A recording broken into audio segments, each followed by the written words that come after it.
Sky Media корпорацийн хөрөнгө оруулсан шударга ловирчид кино нэлдээж бүх кино театруудаар гарч эхэллээ. Тус кино нь Монгол дахь шашны нууц урсгалын тухай харуулсан анхны кино гэдгээрээ онцлог юм.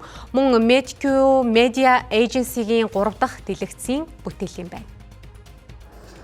Шашны далд урсгалууд хэрхэн үйл ажиллагаа явуулж байгааг шударга ловирчид уран сайхны кино хурц бөгөөд тод томроо дүрсэлжээ. Киног 2017 онд бүгд найрамдах Солонгос улсад болсон бодит үйл явдлаас сэдвэлэн бүтээсэн байна.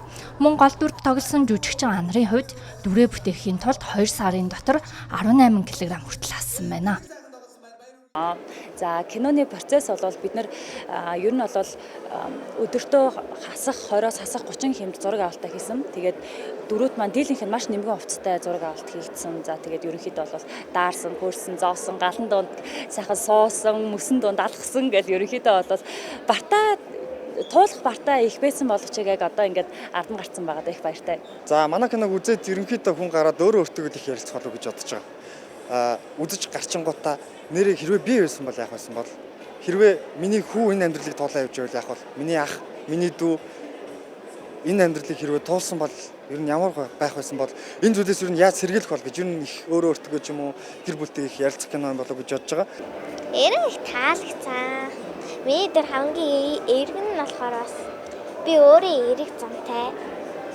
Тэгээд надад тохирсон л байх гэж бодож байна. 2 жил гаруй хугацаанд бүтээсэн шударга ловирчид кинонд Монголын шилдэг жүжигчид дүр бүтээсэн. Мөн тус кино нь хагас тэрбумын өртгөөр бүтсэн байна.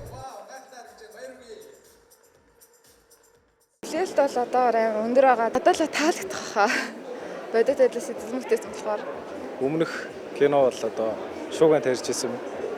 За тэгээд хамгийн олон үзэлттэй кинонууд жагсаалтанд аль биесээр орж исэн. Тэгэхээр энэ удаагийн кино ч гэсэн мөн одоо тэр зэргийн хэмжээнд төрөх зохиолтой кино байгаа гэдэгт бол итгэлтэй байна.